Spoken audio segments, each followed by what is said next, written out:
Hello बच्चों, CHS का notification आ गया है। 20 फरवरी से जो है फॉर्म भरा जाएगा 20 फरवरी से। तो सीएचएस का आप लोग को पता होगा, सीएचएस दो, सेंट्रल हिंदू गर्ल्स स्कूल और सेंट्रल हिंदू बॉयज़ स्कूल, दो फॉर्मेट में चलता है। गर्ल्स और बॉयज़ का सेपरेट चलता है। ये आपके यहाँ बनारस में कामाख्या पे सेंटर है। बनारस हिंदू यूनिवर्सिटी इसका एग्ज़ाम करवाती है, काशी हिंदू विश्वविद्यालय। काशी हिंदू विश्वविद्यालय के पार्ट होने का क्या कारण है कि कोई भी विश्वविद्यालय जब बनता है तो उसमें क्या होता है कि इनिशियली मतलब छोटे लेवल से बड़े लेवल तक सारे स्कूल होने चाहिए, स्कूल से लेके कॉलेज तक, मतलब जिसको कहते हैं। तो अब इस वजह से इसको जब एनी बेसेंट ने इसकी स्थापना करी थी तो उसके बाद मालवीय जी से बातचीत हो के और इसको बीएचयू के अंदर ले लिया गया साथ में, जिससे क्या होगा, विश्वविद्यालय पूरा एक फॉर्मेट तैयार हो जाएगा। इसके लिए होता है, एक नॉर्मल सी इन्फॉर्मेशन है जो आप जान सकते हैं। ये सबसे इम्पॉर्टेंट चीज़ देखिए इसमें क्या है, इससे हमेशा आपका रिलेशन बना रहेगा। अगर आप काशी हिंदू विश्वविद्यालय का पार्ट बनते हैं, पढ़ते हैं, एग्ज़ाम निकालते हैं, कहीं ना कहीं सीएचएस या बीएचयू जो भी एग्ज़ाम है उसको निकालते हैं, तो ये BHUonline.in, BHUonline कहने का क्या मतलब है इसका, क्योंकि जो भी नोटिफिकेशन आएगा, हम दूसरे तीसरे चौथे पाँचवें हो सकते हैं इन्फॉर्मेशन देने वाले, पहला यही होगा। आप अगर इससे जुड़े हुए हैं तो हमारी और या किसी और की ज़रूरत नहीं पड़ेगी। लेकिन हाँ, बहुत सारे बच्चे हैं जो वेबसाइट पे रेगुलर विजिट नहीं कर सकते हैं, तो उन लोगों के लिए हम लोग ये लेके आए हैं अपना जो इनिशिएटिव, जिसमें हम बच्चों को जो पढ़ाते हैं, अपने ऑफलाइन बैच में भी जो पढ़ाते हैं उन लोग को भी बता देते हैं, ग्रुप पे शेयर कर दिया जाता है। और जो बच्चे हमसे नहीं अभी जुड़ पाए हैं उन लोगों के लिए ये वीडियो हम लोग बना रहे हैं कि वीडियो के थ्रू उन तक पहुँचेंगे, उनको बताएंगे कि नोटिफिकेशन है क्या है, पढ़ाई कैसे करते हैं, तैयारी कैसे की जाती है, सारा इन्फॉर्मेशन दिया जाएगा। 20 फरवरी, जैसा कि अभी हमने बताया कि ऑनलाइन एप्लीकेशन कब से स्टार्ट होगा भरा जाना, 20 फरवरी से भरा जाएगा और ये 20 मार्च तक। सीएचएस का ये पैटर्न है फिक्स, 1 महीने का पूरा टाइम ये देते हैं। जब भी फॉर्म आता है, जब भी कभी भी पहले, जो लोग अभी भरे होंगे या जो लोग जानते होंगे उनको पता होगा कि 1 महीने का पूरा टाइम ये देते हैं। और उसके बाद फॉर्म भरने के बाद जो गलत हो गया कुछ, तो ये देखिए आपके करेक्शन के लिए भी टाइम दिए हुए हैं। 21 मार्च से 27 मार्च तक करेक्शन का पूरा टाइम आपको मिलेगा, ठीक है। अब इसके बाद क्या हुआ, एडमिट कार्ड कब आएगा, आपका टाइमिंग क्या होगा, एंट्रेंस एग्जाम का कैसे टेस्ट होगा, कब होगा, सब कुछ इसमें मिलेगा आपको। आप देखिए एडमिट कार्ड कब आएगा, 11 अप्रैल। 11 अप्रैल के बाद आपका एडमिट कार्ड आ जाएगा। उसके बाद एग्ज़ाम की डेट सारी दी हुई है। देखिए आर्ट्स के लिए, कॉमर्स के लिए, बायोलॉजी के लिए, मैथ्स के लिए, क्लास 9th के लिए, सबके लिए अलग अलग टाइम अपना है। 7 मई से एग्ज़ाम शुरू होगा और जाके कब ख़त्म होगा, 11 मई तक। 7 मई को आर्ट्स का होगा, फिर इसके बाद 8 को कॉमर्स का, बायोलॉजी 9th और मैथ्स 10 और 11 को क्लास 9th का। छोटे बच्चों के लिए जो एग्ज़ाम है क्लास 9th का, वो 11 मई को एग्ज़ाम होगा। इसके बाद एक और इन्फॉर्मेशन, जो क्लास 6 के लिए एग्ज़ाम होता था पहले, वो पिछले कोविड के बाद से लगभग वो क्या कर दिया गया है, वो एग्ज़ाम नहीं होता है, उसको लॉटरी सिस्टम पे कर दिया गया है। आप फॉर्म भरेंगे, आपकी किस्मत में होगा तो आपको सीट मिल जाएगी। वो लॉटरी निकलती है, उसका टाइम डिसाइड होता है, वो सब कुछ उसके बाद होता है। और देखिए प्रोविजनल आंसर की, जो एक प्रोविजनल आंसर की का मतलब होता है कि फिक्स नहीं है, कि वो एक तरीके से आपको दे दिया जाता है कि आप अपना चेक कर लीजिए, ये हमारी तरफ से ये आंसर दिया गया है, आप चेक कर लीजिए। अगर आपको लगता है कि डाउट है, नहीं ये बीएचयू का आंसर गलत है, तो आप क्लेम कर सकते हैं। लेकिन क्लेम ऐसे ही नहीं कर सकते हैं कि बस आप क्लेम, हमारा मन हो गया कि हमको नहीं अच्छा लग रहा है, ये वाला क्वेश्चन का आंसर नहीं सही है, मेरे मन में आया और हमने डाल दिया, नहीं, ये नहीं। इसी के लिए यहाँ पे क्या किया गया है, देखिए पर क्वेश्चन 100 रुपये चार्ज किया जाएगा। तो जो जेन्युइन बंदा होगा ना, वही जाके करेगा कंप्लेन कि भाई मेरा एक फंस रहा है, एक क्वेश्चन से हो सकता है कि मेरा सिलेक्शन ना हो, तो ठीक है हम 100 रुपये या 200 रुपये, 400 रुपये, जितने क्वेश्चन मुझे डाउट लग रहे हैं वो हम दे देंगे। इसका टाइमिंग भी दिया हुआ है, कब कब, 21 और 22 मई, ठीक है। इसके बाद फाइनल आंसर की अपलोड होगी, ये प्रोविजनल है। अब इस पे आप क्लेम कर लेंगे, अगर क्लेम आपका सही निकलता है तो फिर क्या होगा, फाइनल आंसर की आ जाएगी, वो 25 मई तक आएगी। इसके बाद टेंटेटिव डेट है इसके रिजल्ट डिक्लेरेशन का, कब है, जून, 5 जून के आसपास में वो होगा। और टेंटेटिव डेट का मतलब है थोड़ा सा आगे पीछे, 5 के बाद हो सकता है कि 6-7 तक हो सकता है कि 5 की जगह 4 की रात में आ जाए, कुछ इस तरीके का, मतलब ऐसा होता है, इस वजह से टेंटेटिव डेट दिया हुआ है। टेंटेटिव डेट्स काउंसलिंग के लिए दिया हुआ है। तो देखिए क्लास 9th का कब होगा, क्लास 9th का आपका जून, कब, 23 मंडे को होगा, 9 से 11 AM। टाइम भी दिया हुआ है कि आप अगर उतने बजे पहुंचते हैं तो आपका काउंसलिंग उस दिन हो जाएगा, वो आराम से उस टाइम में। मैथ्स के लिए 11th 24 को, बायोलॉजी के लिए 25 को, आर्ट्स के लिए 26 को, कॉमर्स के लिए 27 को। अब ये देखिए पेड सीट जो होता है ना, क्लास 11th पेड सीट, जैसे जिनका मेरिट लिस्ट में इसमें नहीं आया उसके बाद क्या होगा, एक कुछ लिमिटेड सीट होती है जो पेड सीट के फॉर्म में रखी जाती है, जिसमें क्या होगा थोड़ा सा नॉर्मल फीस से ज़्यादा फीस लगता है। तो उस पेड सीट में ये ऑल स्ट्रीम के लिए, सभी स्ट्रीम के लिए पेड सीट के लिए कब है, जुलाई, वेडनेसडे 2 तारीख को 9 से 11, ये पेड सीट की काउंसलिंग है। अब इसके बाद आया जो वेटिंग लिस्ट होती है। मान लीजिए इतना के बाद हमने सब स्ट्रीम में कहीं में 2 वेटिंग, कहीं 4 वेटिंग, 6 वेटिंग रखा हुआ है। कोई ऐसा भी होगा जो यहाँ एडमिशन ना लेके कहीं और एडमिशन लेना चाहेगा। कुछ बच्चे ऐसे होंगे जो दूर के होंगे, उनको इच्छा नहीं होगी कि हम बनारस जाके, कुछ गार्जियन होंगे जिनका मन नहीं लगेगा कि अरे यार करवा तो दिया लेकिन इतना दूर बच्चों को नहीं भेजेंगे। छोटे बच्चों में ये चीज़ें होती रहती है।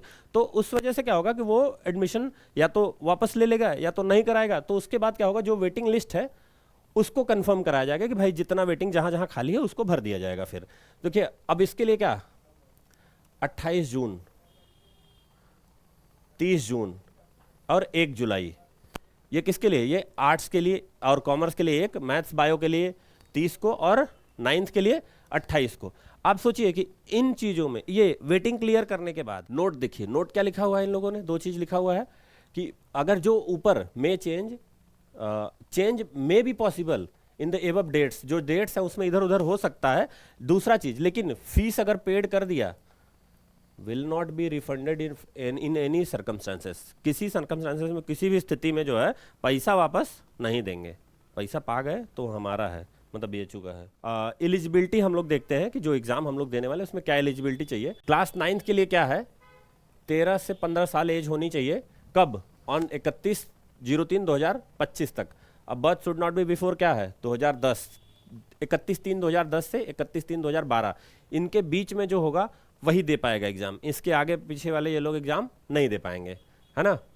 अब इसके बाद एक चीज़ और देखिए, अभी सुप्रीम कोर्ट की एक अभी वर्डिक्ट आई थी, उसमें क्या हुआ, कुछ UPSC के छात्र चले गए थे कि एक दिन का लेट होने से हम क्यों फॉर्म नहीं भर सकते हैं। तो उस चीज़ को मुझे लग रहा है कि यहाँ पे कंसिडर कर लिया गया होगा। Child born 1 April 2012 will also be considered, इनको भी कंसिडर किया जाएगा जो एक दिन लेट होंगे। ठीक, आते हैं हम लोग फॉर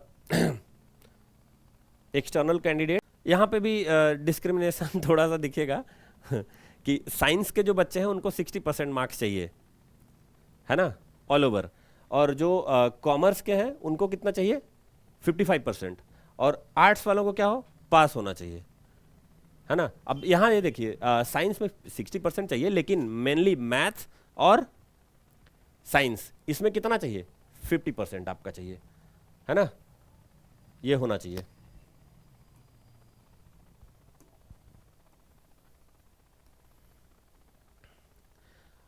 अब ये देखिए ठीक है, जो भी मिलेगा, जो भी जितना नंबर लाएगा या नहीं लाएगा। अब यहाँ देखिए कंडीशन एक नई आई क्या है कि SC ST दिव्यांग ऑर्थोपेडिक जो भी ये लोग हैं, इन सबको एडमिशन के लिए क्या है, इन सब के अलावा कितना चाहिए, 33% नंबर सबको लाना है मिनिमम। इससे नीचे अगर आता है तो BHU CHS इसके नीचे जाकर एडमिशन नहीं लेगा किसी का भी, इसके ऊपर रहेगा तभी वो इनके अलावा किसी का एडमिशन लेगा। और इनका एडमिशन कहाँ तक ले लेगा, 25% मार्क्स होना चाहिए। लेकिन आप लोग ये समझ लीजिए कि इतना कट ऑफ आता नहीं है। आप लोग कोशिश ये रखिए कि मैक्सिमम ज़्यादा से ज़्यादा नंबर आपका आए, तभी एडमिशन पॉसिबल होगा, ठीक है। अब हम लोग आ गए हैं यहाँ CHBS और CHGS कितनी सीट्स हैं।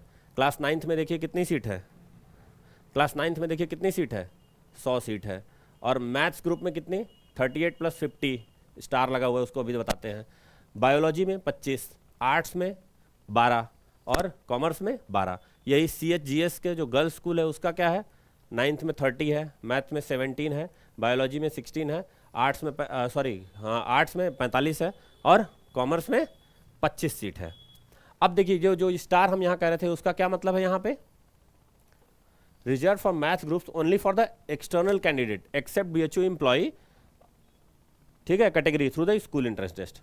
और ये किसके लिए, only for central Hindu boys school के लिए, ठीक है, समझ ही रहे होंगे आप लोग। जो इंटरनल स्टूडेंट्स हैं उनका जब एडमिशन प्रोसेस पूरा हो जाएगा, अगर उसमें कुछ सीट बचती है, चाहे वो CHBS हो चाहे CHGS हो, तो फिर क्या करेंगे, ये लोग जैसे उसमें सीट बचेगी तो इसको क्या करेंगे, ये लोग बढ़ा देंगे। कौन सी, जो इंटरनल की सीट बच जाएगी उसको एक्सटर्नल को दे दिया जाएगा, सीट बढ़ जाएगी, एक्सटेंड हो जाएगी, है ना। Depends upon the availability of seat after the admission of कौन, इंटरनल कैंडिडेट्स, जो इंटरनल कैंडिडेट्स उनके एडमिशन के बाद।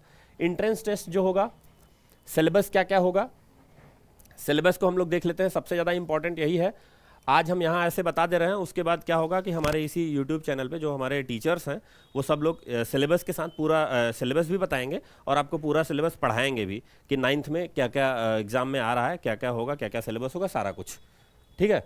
अब question paper class 8th standard तक का होगा। आप अप टू क्लास 8 जितना आप पढ़े हुए हैं अप टू क्लास 8 सब उसमें आएगा। और क्या क्या होगा, 100 क्वेश्चन होंगे, 20-20 क्वेश्चन 5 सेक्शन से इसमें आते हैं। 5 कौन कौन से सेक्शन होंगे, देखिए, English, Hindi, mathematics, social science और साइंस, जो आप लोग पढ़ते हैं नॉर्मली अभी।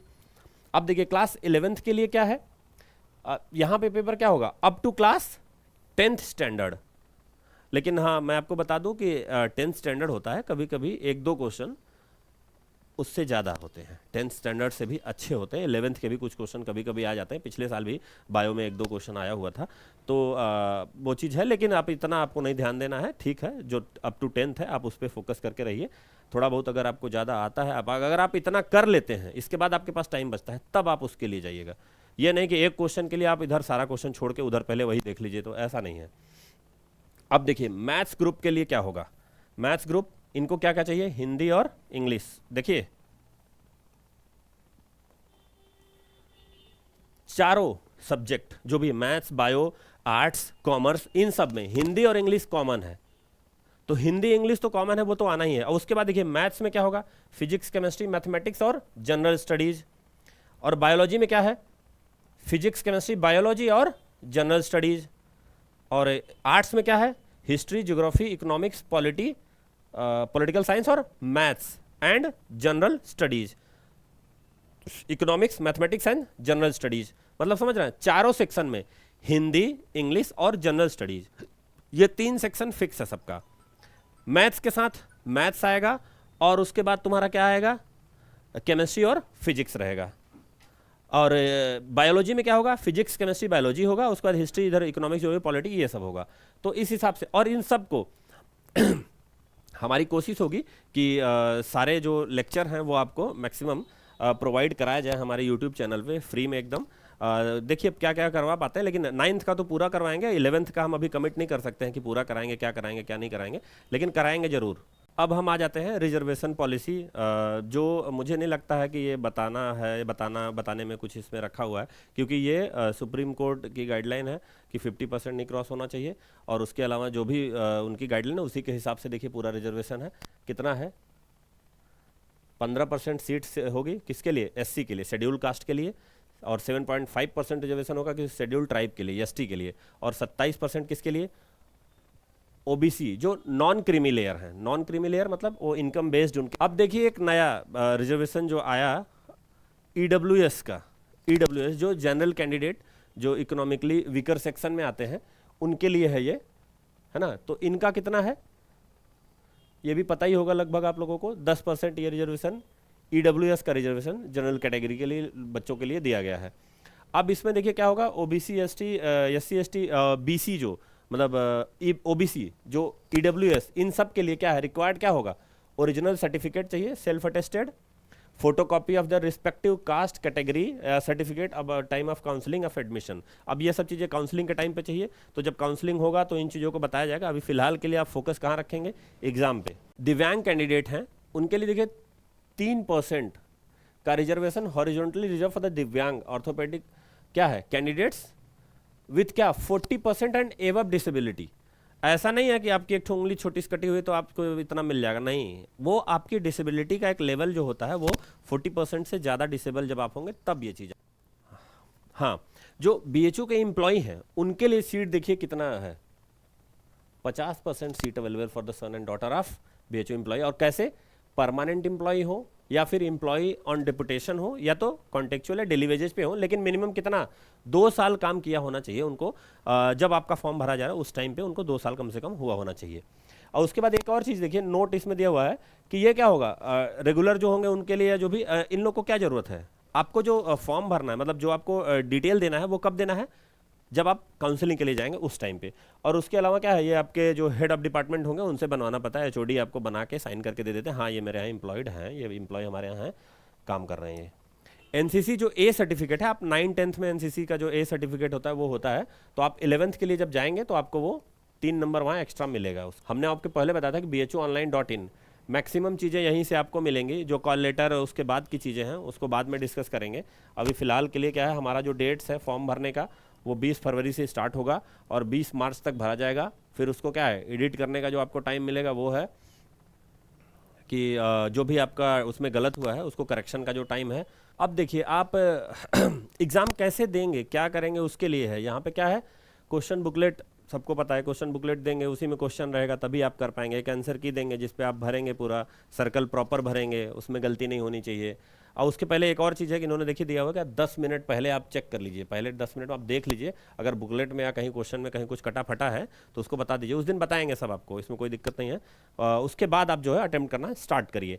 रोल नंबर, स्पेस, ये सब चीज़ें प्रॉपर कर दीजिए। नेगेटिव मार्किंग आपको पता ही है कि सीएचएस में नेगेटिव मार्किंग नहीं होती है, तो वो कुछ है नहीं ऐसा, नेगेटिव मार्किंग नहीं है, तो इसका मतलब है आपको पहले ही पता हो गया होगा कि नेगेटिव मार्किंग ना होने का एक मतलब है कि कोई भी क्वेश्चन छोड़ना नहीं है, सारा करना है। अब देखिए इन्होंने नोट दिया हुआ है कि क्या, candidate commits any error writing filling the roll number seat number in the answer seat will be not be possible for the rectifying the error or answer sheet and will be evaluated accordingly। अब इसके बाद क्या है, दूसरा क्या लिखा हुआ है, बी, कैंडिडेट अपना क्वेश्चन बुकलेट ले जा सकते हैं, कोई दिक्कत नहीं है। थर्ड में देखिए सी में ये क्या कह रहे हैं कि यूनिवर्सिटी जो आंसर की दे देगी वही फाइनल आंसर की है, तो ये सबको पता है क्योंकि प्रोविजनल देने के बाद फाइनल देते हैं, जब फाइनल आ जाएगा तो वही फाइनल है, उसमें कुछ चेंज नहीं होगा। फॉर्म भरने के लिए, एप्लीकेशन भरने के लिए जो फॉर्म है उसका फीस क्या है, देखिए SC ST के लिए 550 रुपये और अदर जो कैटेगरी है उनके लिए कितना, 800 रुपये।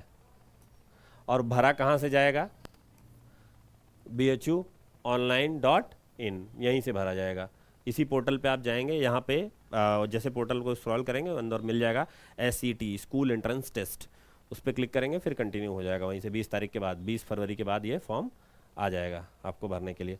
Online payment, credit card, debit card, इन सबसे आप कर सकते हैं, सबको पता है। अभी गूगल पे सब कुछ मिल जाएगा वहाँ, फ़ोन पे, गूगल पे भी मिल जाएगा। पोर्टल कब से ओपन होगा, फरवरी 20, कब तक चलेगा, मार्च 20, 1 महीने का पूरा टाइम आपको होगा फॉर्म भरने के लिए।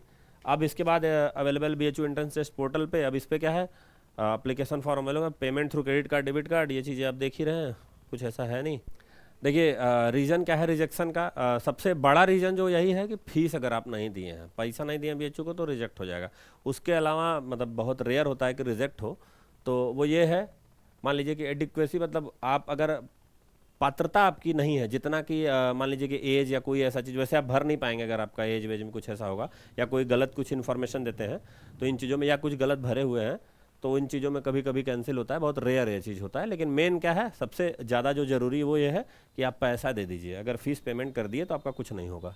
अब इसमें देखिए कि फॉर्म भरेंगे कैसे, ये चीज़ें आ गई हैं। अपलोड क्या करना है, स्कैन जो है आपका अपलोडेड कैंडिडेट सिग्नेचर होना चाहिए, फोटोग्राफ्स होना चाहिए, पेरेंट्स का सिग्नेचर होना चाहिए, और क्या अप्रोप्रिएट प्लेस पे एक फिक्स जो वहाँ पे जगह दिया है जितना, और जो एक जितने केवी में जैसे दिया हुआ है उतना आपको करना होगा। वो जब फॉर्म आएगा उस पर वहाँ पे आपको मिल जाएगा। You have made payment, request amount, application fee, interest. अब इसके थ्रू एप्लीकेशन पे पेमेंट कर देना है। चेकलिस्ट ऑल एप्लीकेशन फॉर्म, अब जितनी एंट्री आपने किया वो सब चेक कर लीजिए, सही है तो उसको फाइनल सबमिट कर दीजिए।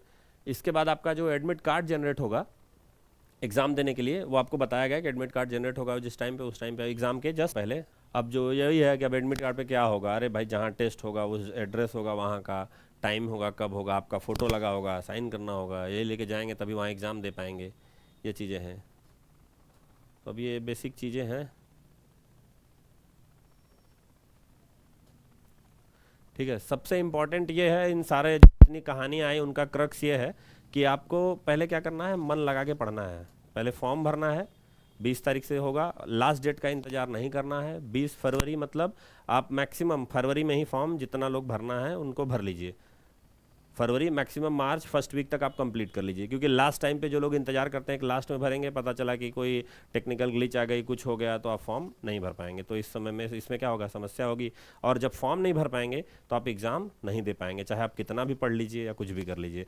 और कोशिश आपकी यही होनी चाहिए कि आप पढ़ें, एकदम मन लगा के पढ़ें। जितना हो सकेगा हम महामना एकेडमी जो हमारा परिवार है पूरा, हम सारे लोग मिलके आपको हेल्प करेंगे जो भी हमसे हो पाएगा। और आप लोग मन लगा के पढ़िए। धन्यवाद। जय हिंद, जय भारत।